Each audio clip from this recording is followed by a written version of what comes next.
현장에는 많은 문제가 있고 원인을 모르고 답을 몰라 방황하는 사람들이 가득 차 있음을 확인합니다. 본인이 가지고 있는 문제 속의 한계를 만나 어찌할 바 알지 못하고 방황하다가 결국 사단의 속임에 속아 사람을 죽이기도 하고 수많은 범죄들을 행하는 그런 모습들을 뉴스를 통해서 확인합니다. 하나님은 우리를 향해서 이렇게 말씀하십니다. 세상에 수많은 사람들이 답을 몰라 방황하고 있다고, 그들을 어떻게 하면 좋겠느냐고 한탄의 소리를 말씀으로 우리에게 말씀하고 있습니다. 우리는 그 사실을 들으면서도 불구하고 우리는 아무것도 할 수가 없고 하지도 못하고 있습니다. 그러므로 하나님은 우리에게 말씀하시기를 내 이름으로 무엇이든지 구하라 그러면 내가 이루리라 말씀을 하고 계십니다. 그럼에도 불구하고 우리는 하나님께 기도하고 있지 않습니다. 하나님께 기도하더라도 이기적인 생각 속에서 나만을 위한 기도를 하고 있음을 확인합니다. 하나님, 이제 우리가 세계의 복음을 위해서 죽어가고 있는 현장을 위해서 현장을 살릴 수 있는 전도자로서 현장을 살릴 수 있는 시스템을 만들기 위해서 기도할 수 있는 기도가 회복될 수 있도록 이 시간 성령으로 역사하여 주옵소서.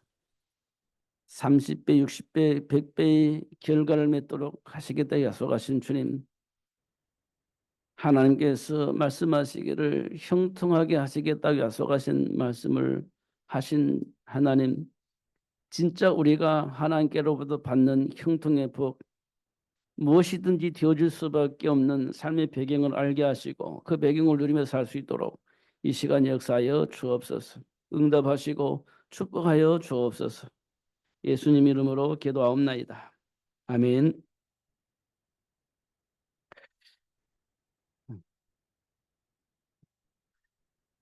사실 우리에게 가장 중요한 장소가 어디냐라고 물어본다면 우리가 살고 있는 현장이다, 이렇게 볼 수가 있습니다.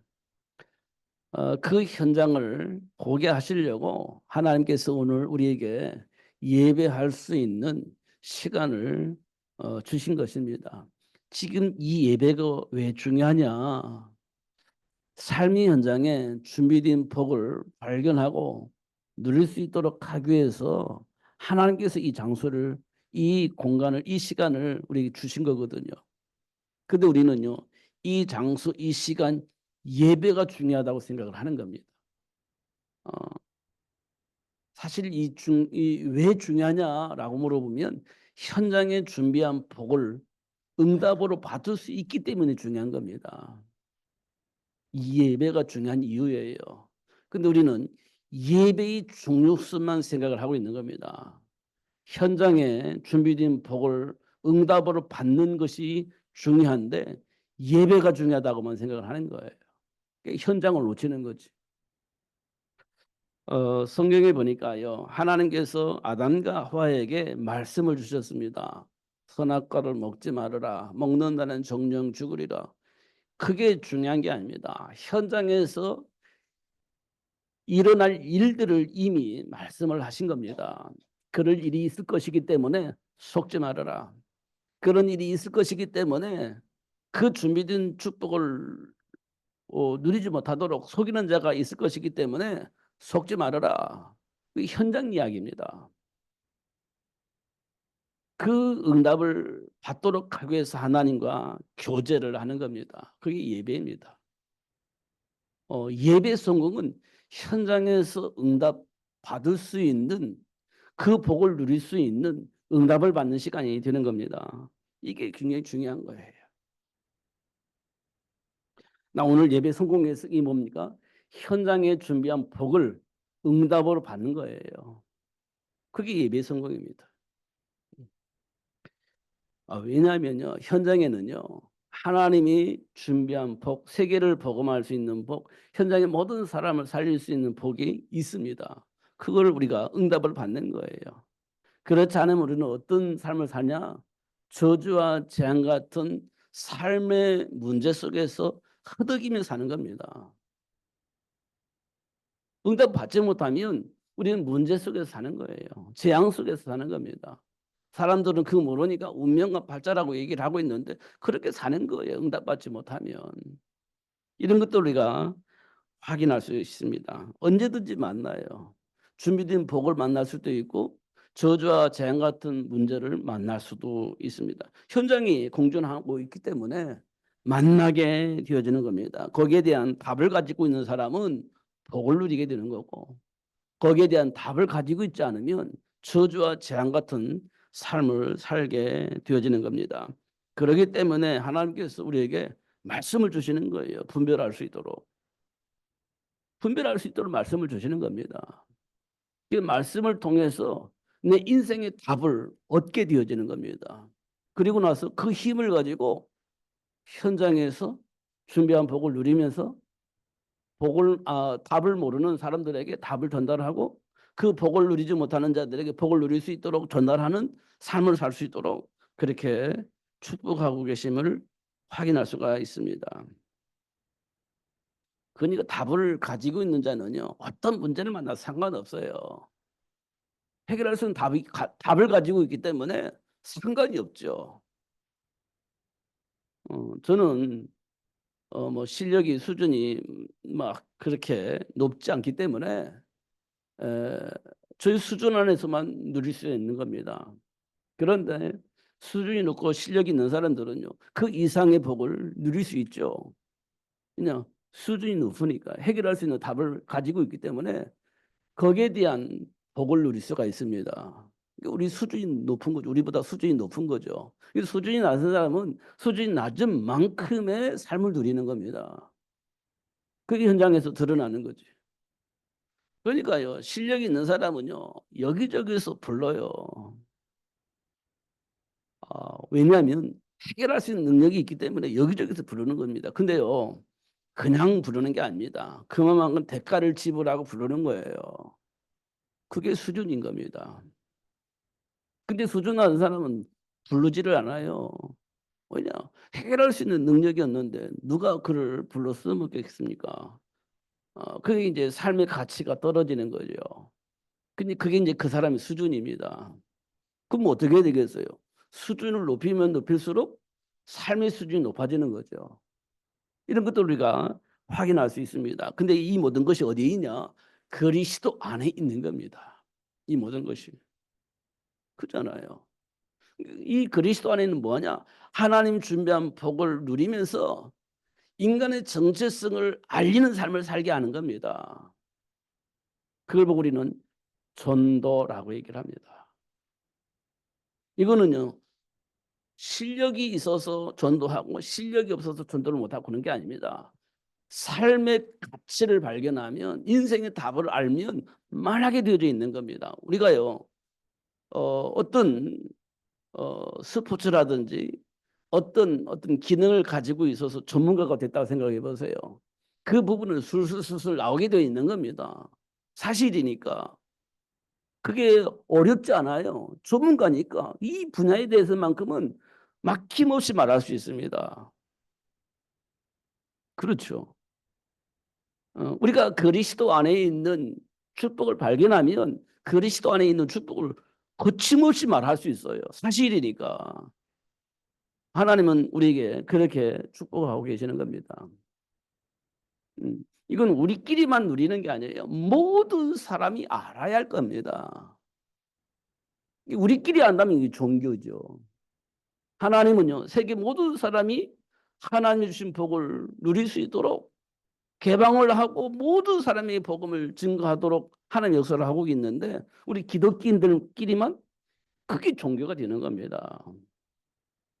그러니까 마가다서 성도들은 유대인에게만 전도하는데 핍박을 통해서 흩어지게 만들어 놓고 이방인에게도 헬라인에게도 누구에게도 이 복음이 필요하다는 사실을 알려주셨잖아요. 그렇습니다. 이게요, 기독교라고 하는 단체가 아니에요. 본래 인간에게 주어졌던 축복을 누릴 수 있도록 돕는 겁니다. 이 세상 모든 사람이 알아야 할 부분이에요. 그래서 모든 민족에게 이 복음이 증거되어지도록 땅끝까지 이르러 증인이 될 수 있도록 하나님이 하시겠다고 약속을 하신 것임을 확인할 수가 있습니다.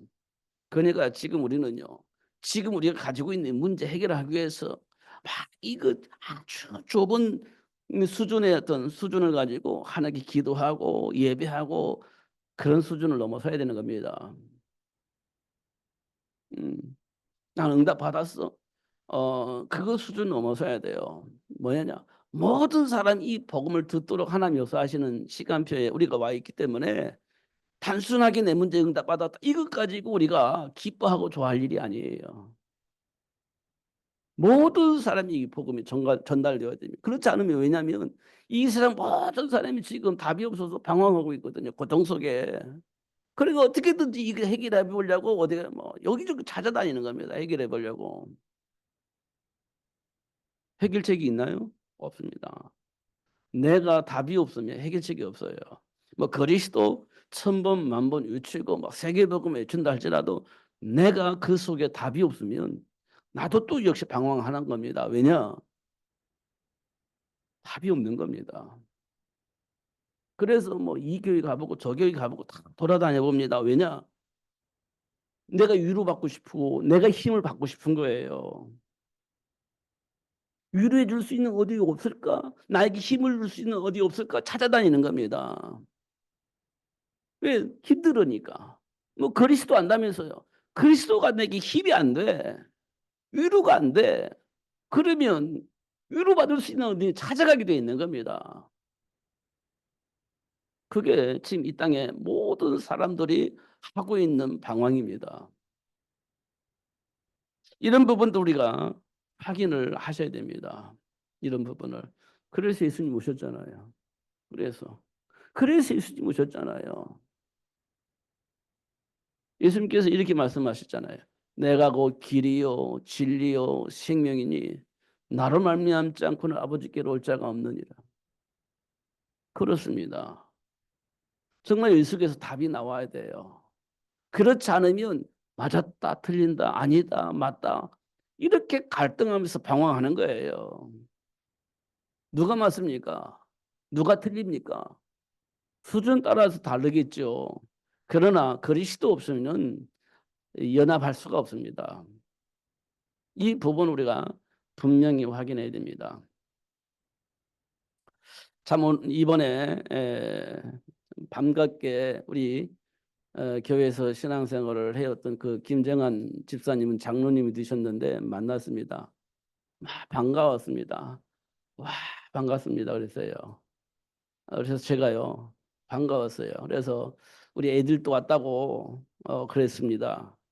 지원이도 왔고 에스도도 왔고 그때 꼬마였었는데 어떻게 변했을까 이렇게 얘기를 했습니다. 관심이 있는 겁니다. 음, 그때 애기였는데 이렇게 그렇습니다. 그래서 저도 물어봤죠. 아이들을 어떻게 컸냐 물어봤어요.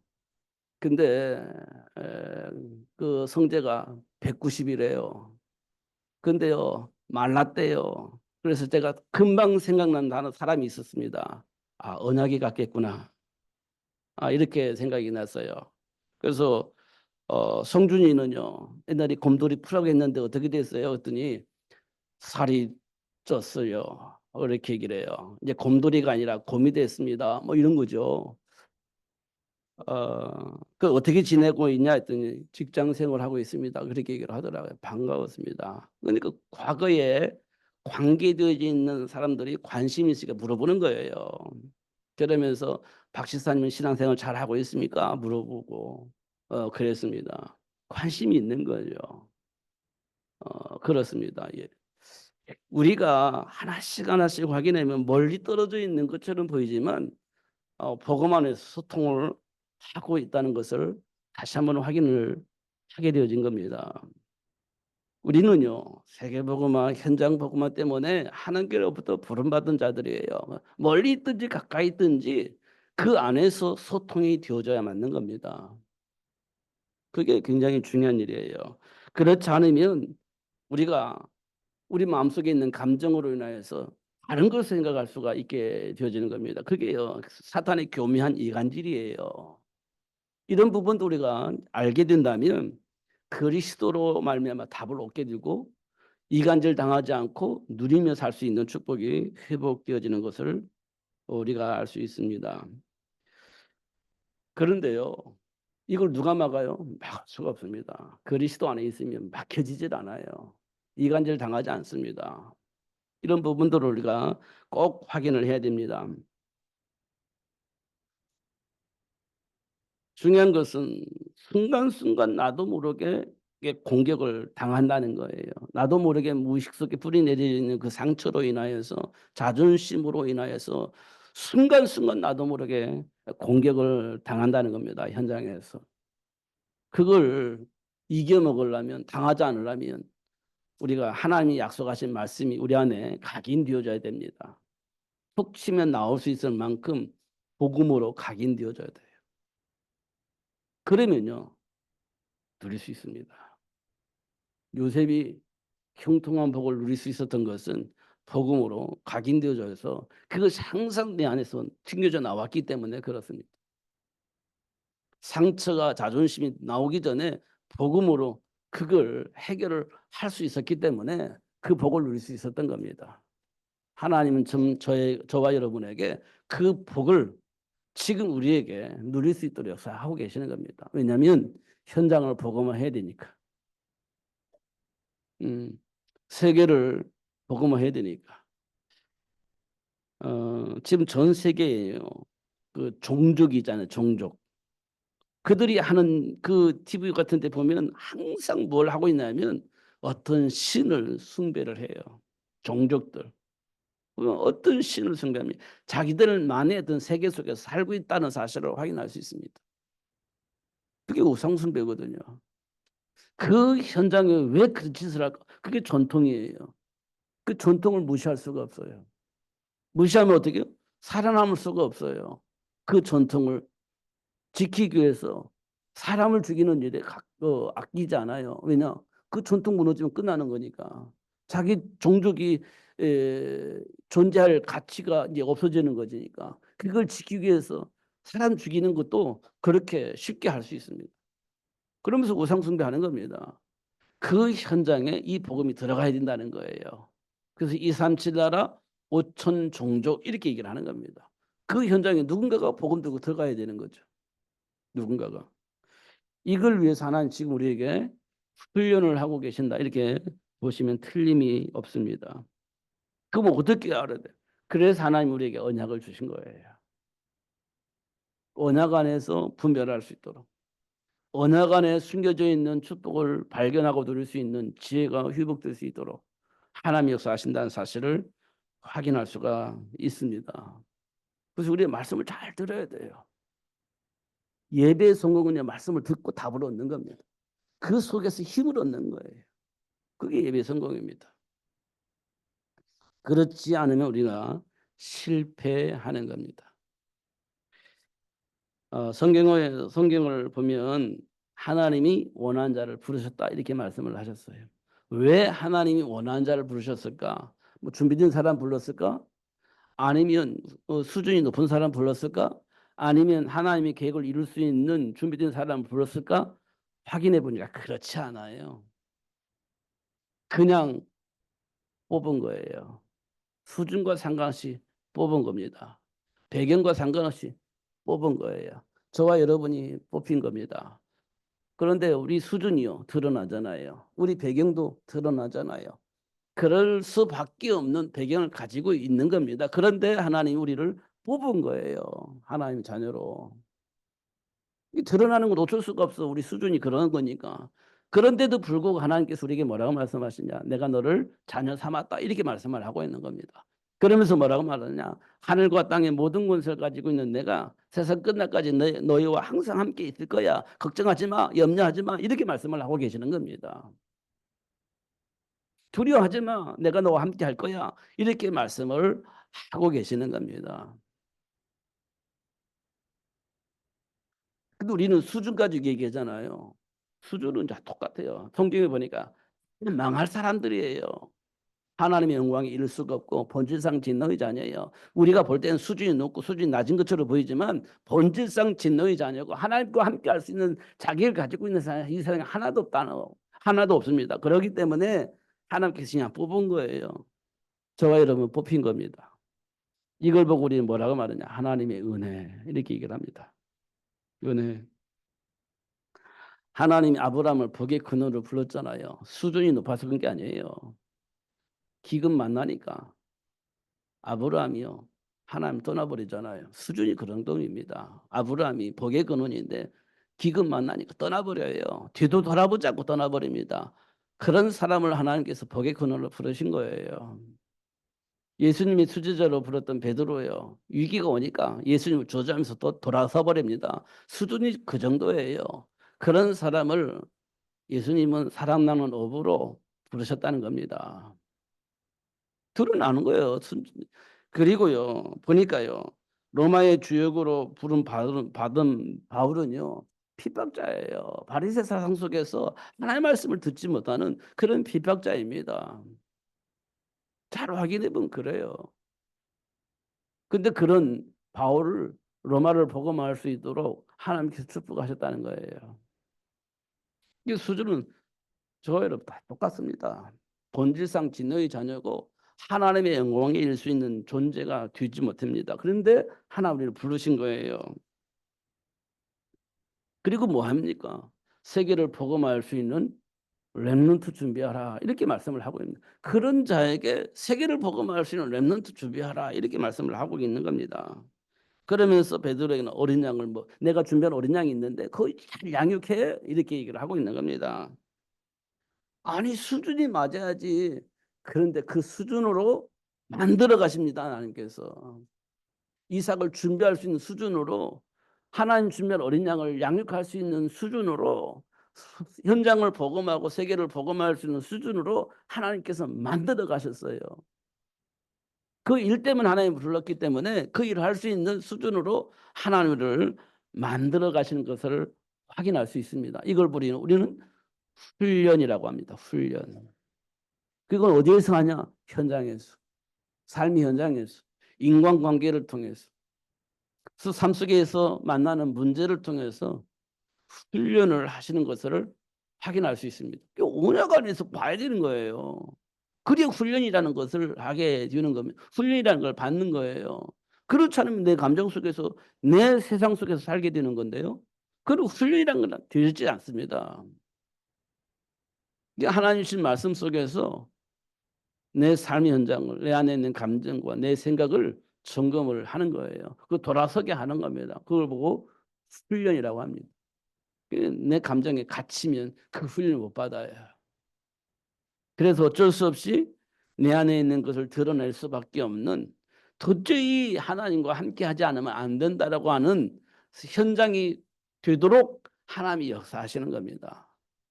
빨리 돌아서면 그런 고통을 당하지 않는데 우리 수준은요. 그렇게 안 돼요. 그러니까 결국은 손 들고 나올 수 있는 상황을 만들어서 하나님 앞에 나오도록 만드는 겁니다. 옛날에 저희 어릴 때요. 기도원에 가면 늘 그랬겠습니다. 천부여 의지 없어서 손 들고 옵니다. 그거 찬송 아니거든요. 그리고 막 너무 크면 막 흘리는 거죠. 자기 자신을 한탄하는 거지. 응답 받아서 감사한 게 아니라 한탄하는 거예요. 손 들고 의지할 것 없어서 지금 손 들고 옵니다. 나를 박대하면 내가 어디로 가겠습니까? 뭐 찬송하잖아요. 이 말은 생각과 삶이 안 바뀌어지는 겁니다. 그러니까 하나님께서 준비한 복을 누리게 하시려고 그런 상황으로 우리를 이끌고 가는 거예요. 그러니까 이제 어쩔 수 없지 이제 손 들고 오는 거지. 그런데요 시간이 지나면 다시 돌아갑니다. 이게 우리 안에 있는 체질이에요. 시간이 지나면 또 다시 돌아가요 과거로. 그럼 또 다시 전부여 손 들고 옵니다. 또 오는 거지. 그리고 또 다시 돌아가면 또 본래의 모습 돌아갑니다. 이게 수없이 반복되어졌습니다. 왜냐? 그리스도를 몰랐어. 예수님께서 왜 십자가에 박혀 죽으셨는지 그 이유를 몰랐어요. 우리는 이론으로는 알고 있어요. 근데 실제적으로는 몰랐어요. 그래서 기도원에 가서 막 기도하고 다시 돌아오면 또 본래대로 살고 이게 반복되어져 있다는 사실을 확인할 수 있습니다. 저는 요즘 성경을 다시 보게 되는데요. 창세기 3장에 보니까 하나님을 떠난 현장이 나와요. 선악과 먹고 사단에게 장악된 현장. 근데 그 현장에 하나님 준비한 축복이 있습니다. 여자의 후손. 여러분 여자의 후손을 봐야 됩니다. 창세기 3장 영적 문제만 보지 말고 그 현장에 여자의 후손을 봐야 돼요. 창세기 6장 네피림이나 성공하고 자녀 훌륭하게 키우는 그 현장을 보지 말고 홍수를 봐야 돼요. 하나님의 심판을 봐야 됩니다. 그래야 방주가 보여요. 잘 먹고 잘 살고 훌륭하게 잘 커서 자녀도 훌륭하게 양육을 했습니다. 그거 보면 방주가 안 보입니다. 그 현장에 하나님의 심판, 홍수 심판이 보여져야 되는 겁니다. 그래야 방주가 보여요. 하나님 방주를 준비해 놓으셨어요. 그거 보여야 됩니다. 그래야 방주를 만들 수 있어요. 11장에 우상 숭배 현장이 있잖아요. 하늘을 꼭대기를 하늘에 쌓아서 심판을 면하자. 하나님이 심판하신다 할지라도 살아남을 수 있는 방법을 만들자. 그게 우상 숭배입니다. 신전을 지어서 하늘에 닿게 만들자. 그래서 하나님 소통을 해서 절대 하나님 심판에도 심판당하지 않도록 만들자. 이게 지금 이 땅에 수많은 종교인들이 하고 있는 겁니다. 망하지 않는 방법. 하나님 자기들이 섬기는 신과 소통을 하면 안 망한다고 생각을 하는 겁니다. 그게 창세기 12장 바벨탑이에요. 우리가 뭐 합니까? 막 하나님과 소통하면서 뭐 절대 망하지 않는 삶을 살자 이렇게 우리가 얘기를 하잖아요. 근데 망해요. 뭐 합니까? 렘넌트 준비해야 되는 겁니다. 이 복음이 전 세계에 증거될 수 있는 렘넌트 준비해야 된다. 그래야 안 망하는 거예요. 이 복음을 이 세상 모든 사람이 알면 안 망해요. 우리가 막 산을 뭐 출선을 다해서 하나님과 소통해서 막 뭔가 만들어 망합니다. 복음을 전할 수 있는 렘넌트, 하나님 준비한 복을 누리면서 전달할 수 있는 렘넌트 준비가 되어야 세상이 안 망하는 거예요. 하나님께서 우리에게 확실하게 보여주고 있는 겁니다. 근데 그거 우리가 안 하잖아요. 왜 안 하냐? 지금 내가 급해. 내 안에 있는 상처가 치유가 되지 않으니까 나 중심으로 살 수밖에 없어. 회의가 안 되는 겁니다. 근데 그걸 해결하려고 막 바벨탑을 쌓는 겁니다. 안 되는 겁니다. 세상이 망하는데 어떻게 내가 안 망합니까? 그래서 세계를 망하지 않는 복음을 전할 수 있는 제자 만들어내는 것이다. 이게 이제 하나님 우리 주신 축복입니다. 그래서 하나님과 함께하는 자들에게 주어진 축복의 삶은 뭐냐? 생명을 살리는 삶을 살 수 있도록 하시는 축복입니다. 생명을 살리는 삶을 살게 하는 겁니다. 생명을 살리는 삶. 이게 하나님이 우리에게 주신 축복이에요. 그리고 인간의 정체성을 알릴 수 있는 축복입니다. 여러분, 내가 누구죠?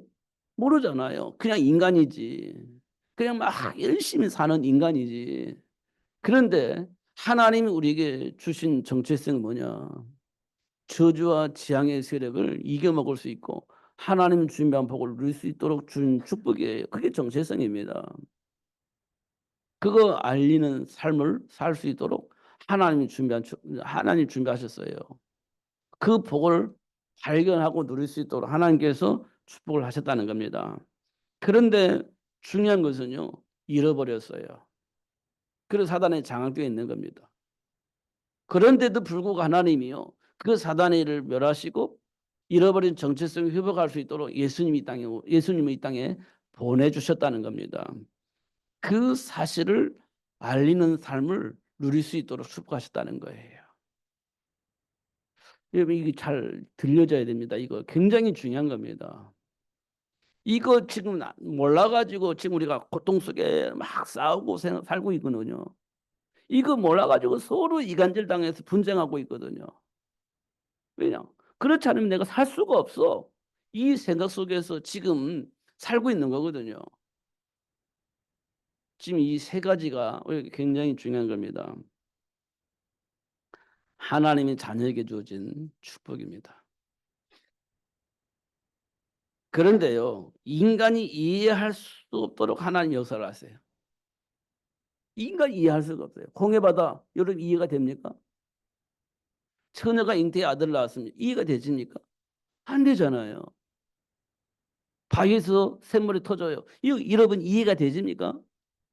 이해가 안 되잖아요. 어, 해와 달이 멈췄어요. 여러분 이해가 되십니까? 이해가 안 되잖아요. 그런데 하나님이 원하신 그 일을 위해서 그런 일들을 하나님이 하시는 겁니다. 어, 사실 아브라함과 사라가 아기가 없었습니다. 아기를 낳을 수가 없어요. 왜냐하면 여자에게 생리가 있어야 되는데 난자가 있어야 되는데 난자가 없어져 버렸습니다. 다 끝나버렸어요. 그럼 아기 낳을 수가 없잖아요. 근데 하나님께서 어떻게 재창조의 능력을 통해서 사라에게 임신할 수 있는 힘을 주셨잖아요. 여기 이해가 됩니까? 이해가 안 되잖아요. 근데 하나님이 당신의 계획을 이루기 위해서 당신이 약속하신 그 말씀이 성취되어지도록 하기 위해서 사라에게 임신할 수 있는 힘을 주셨잖아요. 이해가 됩니까? 안 되잖아요. 우리 이해가 되어지는 부분은 믿고 이해가 되지 않는 부분은 우리 안 믿잖아요. 우리 믿는 자에게 수준이 그렇습니다. 하나의 말씀을 안 믿어요. 그리고 오늘 본문에 있잖아요. 어린아이에게 그걸 드러내 알게 하시고 지혜로운 자에게는 그걸 감추시고 그러니까 예수님께서 아 맞습니다. 그게 맞습니다. 이렇게 얘기를 했잖아요. 오늘 본문에.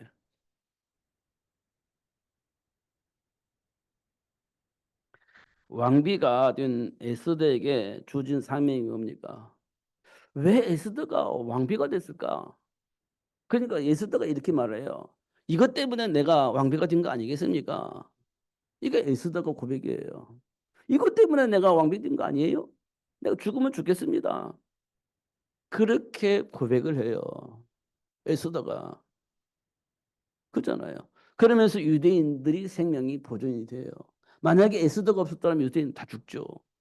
하만의 전략에 유대인들 다 죽습니다.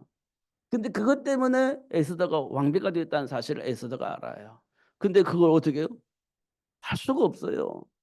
그러면 죽으면 죽겠습니다. 근데 왕을 만나서 이 사실을 고하겠습니다. 이거 에스더의 고백입니다. 이것 때문에 내가 왕비가 된 거 아니겠어요? 이게 고백입니다. 그게 사명이라고 하죠. 다른 말로 말하면. 현장에서 우리가 이런 응답 받아야 돼요. 아, 이것 때문에 내가 예수님께로부터 부름받지 않았겠어요? 내 죽으면 죽겠습니다. 나 이거 감당하기 이걸 보고 우리는 사명이라고 합니다. 에스더가 그랬어요. 왕으로 선택된 다윗은 뭐합니까? 사울을 통해서 계속 공격을 받습니다. 사울을 통해서 계속 공격받아요. 죽음이 왔다 갔다 하는 상황을 막 만나게 되는 겁니다. 그때 다윗이 받은 응답이 뭡니까? 여호와가 나의 목자시다. 내가 부족하지 않다. 그가 나를 푸른 풀밭으로 쉴 만한 물가로 인도하고 계신다. 이 말은 뭐냐? 이스라엘 나라를 어떻게 통치할 것인지 삶의 현장에 어떤 일들이 벌어지고 있는지를 응답으로 받는 시간이었습니다. 사울왕을 통해서 공격할 때 현장은 또 수많은 사람들은 이런 공격이 있겠구나 알고 있는 거예요. 그러면 다윗은 뭘 준비해야 되겠습니까? 여호와로 충만해서 여호와 하나의 준비된 복을 마음껏 누릴 수 있도록 백성들에게 그 사실을 알리는 거예요. 그게 다윗이 왕으로 선택받은 이유인 겁니다. 다윗이 그 사실을 알게 된 거예요. 많은 과정, 고통 속에서 그 사실을 응답으로 받게 된 거지. 그렇습니다. 저와 여러분이요. 현장에서 많은 고통당하다. 세상 사람들 이런 고통을 당하고 있구나. 어. 이 속에서 답이 없어서 막 오상숭배하다 방황하고 있겠구나. 그럼 이 사실을 알려야지. 이게 지금 삶 속에서 우리에게 주시는 응답입니다. 어, 에스더가 그 응답을 받았고 다윗이 그 응답을 받게 된 겁니다. 그리고 사도 바울이 다메섹에서 부름 받았잖아요.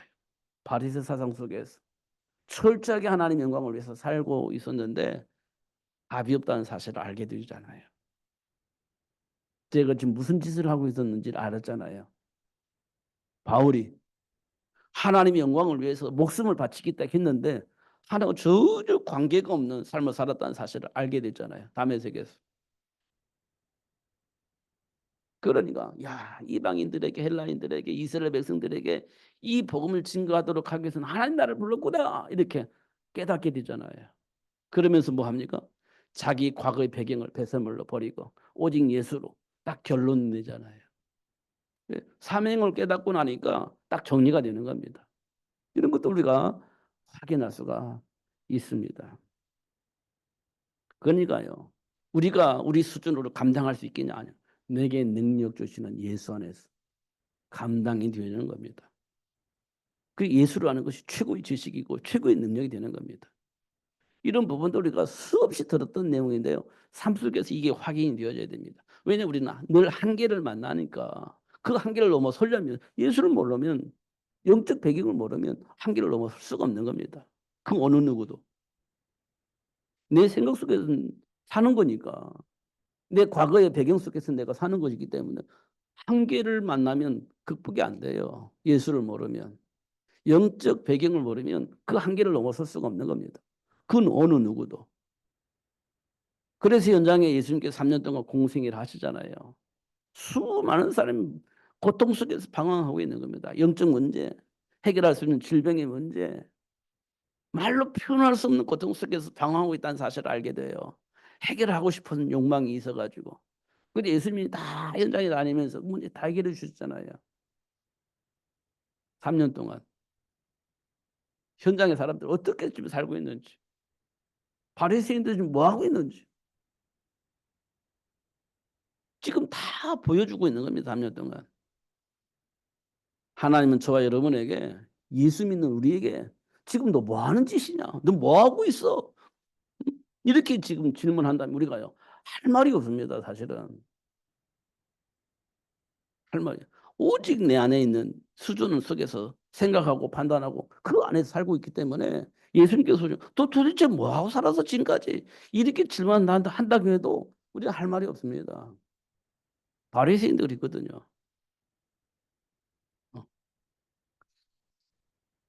이런 것도 우리가 확인하게 되어집니다. 그래서 하나님은 지금도 이 세상 모든 사람을 향하여서 이 복음을 알리기를 원해요. 그래서 237 나라 5천 종족에게 이 복음을 들고 갈 사람이 필요하다 이렇게 얘기를 하고 있는 겁니다. 그런데 중요한 것은요.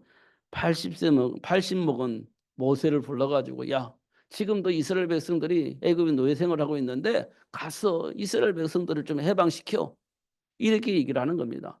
아니 내가 할 수 있는 젊었을 때 하려고 할 때쯤 시키지.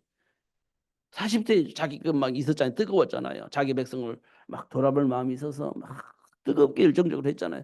그때는 나를 버리더니 이제 80岁 먹어가지고 아무런 힘이 없는 나를 불러가지고 어떻게 하겠다는 거예요. 저는 못합니다. 이게 모세의 생각입니다. 우리 생각도 별 다르지 않습니다. 젊을 때는 막 뭔가 할 것 같았는데 이제 나이 먹으니까 이제는 힘이 없습니다. 힘 빠졌습니다. 나는 못합니다. 이렇게 얘기를 하잖아요. 모세 똑같아요. 근데 하나님은요, 그 모세를 쓰시는 겁니다. 출애굽을 위해서. 노예에서 해방시키기 위해서 그 모세를 불러 쓰시는 거예요. 하나님이 하시면 되잖아요. 하나의 배경 속에 있으면 되잖아요. 근데 우리 생각 속에서, 우리 배경 속에 살라니까 안 되는 거예요. 하나님의 배경 속에 들어가면 되는 겁니다. 모세가 그렇게 쓰임을 받은 겁니다. 요셉이 노예로 팔려나갔어요. 다니엘과 세 친구들이 포로로 잡혀갔습니다. 그 현장에서 뭘 봤냐? 이방인들은 무슨 생각 속에서 살고 있냐? 이방인들은 도대체 무엇을 위해서 살고 있는가?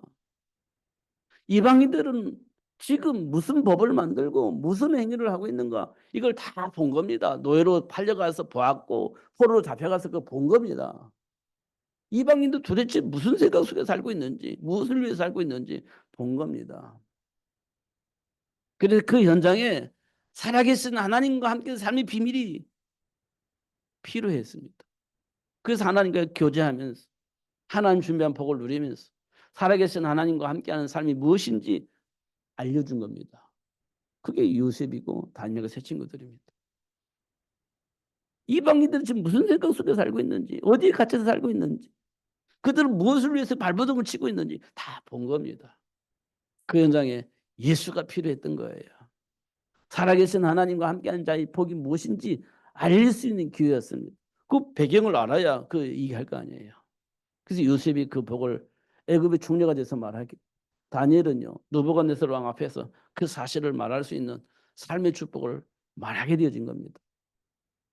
이런 걸 우리가 보는 것이 굉장히 중요해요. 중요한 건 바리새인입니다. 예수 믿는다고 하는 하나님을 믿는다고 하는 바리새인들입니다. 그 생각과 그 삶이 지금 하나님과 전혀 상관이 없는데 하나님이 영광을 위해서 살겠다고 막 그렇게 열심히 사는 겁니다. 바리새인들. 근데 그 가운데 바울을 불러요. 지금 바리새인들 정상적이냐 비정상적이냐 하나님과 관계가 있냐 없냐 그 사실을 알기 위해서 불렀습니다. 예수가 그리스도라는 사실을 확인시켜 주신 겁니다. 그러니까 지금 바리새인들이 우리 예수 믿는 사람이 뭘 놓치고 있는지 충성되게 열심히 최선을 다하는데 하나님과 관계가 있는지 없는지 이걸 확인시켜 주는 겁니다. 그러니까요. 사도 바울이 이스라엘 백성들에게 또 이방인들에게 이 임금들에게 이 복음을 증거할 수 있도록 하기 위해서 하나님 나를 부르셨구나 이런 응답을 받게 되는 거죠. 이런 사실들을 확인해야 됩니다. 그러면 이제 예수님께서 부활하신 후에 제자들에게 하신 말씀이 이제 답이 되는 거예요. 너희는 가서 모든 민족을 제자 삼아라. 온 천하 다니며 만민에게 복음을 증거해라. 내가 세계를 복음하기 위해서 준비된 어린 양이 있는데 그 어린 양들 잘 양육해라. 세계를 복음할 수 있는 제자를 양육해라. 이게 예수님께서 승천하시기 전에 제자들에게 하신 메시지입니다. 이 메시지가 성취되도록 하나님 역사 하시겠죠. 근데 이 길을 누구도 못 막아요. 누구도 못 막았습니다. 세계 복음화가 되어지도록 하나님 역사하실 것이기 때문에 누구도 막을 수가 없어요. 근데 우리도 잘 몰라. 그래서 우리도 방황하는 겁니다. 그럼에도 불구하고 하나님 우리를 불러서 그 복을 누릴 수 있도록 역사하고 계시는 겁니다. 그래서 제목을 제가 그랬어요. 감당할 수 없는 하나님 역사. 수준대로 하면 감당이 안 되지. 내 생각대로 내 체질 내에서 갇혀 있기 때문에 아무것도 할 수가 없습니다. 그런데 그런 나를 불러서 그걸 초월할 수 있는 축복으로 응답하시고 그 초월할 수 있는 삶을 살 수 있도록 축복하시는데 그게 이제 우리 수준으로는 감당이 안 되는 겁니다. 근데 하나님 은혜로 그걸 할 수 있게 하신다는 겁니다. 그래서 예수님께서 수고하고 무거운 짐진 자들아 다 내게로 오라. 내가 너희를 쉬게 하리라. 이렇게 말씀을 하신 거예요. 그러니까 맡기시기 바랍니다. 누구한테? 하나님께. 세계를 복음화하기 위해서 역사하시는 그분에게 맡기시기 바랍니다. 여러분 생각을 맡기시고 여러분의 삶을 맡기시기 바랍니다. 그러면 하나님께서 약속한 복이 내 삶 속에 들어오고 그 복을 통해서 사람을 살리는 일이 벌어지게 될 겁니다. 그러니까 하나님이 하시도록 약속을 하셨어요. 근데 그게요. 막히지 않는 겁니다. 누구도 막을 수가 없는 거예요. 하나님이 우리에게 주신 축복입니다. 놓치지 마시고 누리면서 승리하시는 여러분 되시기를 예수님의 이름으로 축복합니다. 기도하겠습니다. 하나님 아버지 감사합니다. 오늘도 최고의 복을 알게 하시고 누릴 수 있도록 역사해 주시니 감사합니다. 수준을 넘어서 하나님이 약속하신 말씀이 내 삶 속에 성취되어지도록 축복하여 주시되 나도 살고 나로 말미암아 이 땅에 많은 사람들이 살게 되어지는 축복을 누릴 수 있도록 역사하시는 줄 믿습니다. 놓치지 않고 누릴 수 있도록 성령으로 충만하게 하여 주옵소서. 예수님 이름으로 기도하옵나이다. 아멘.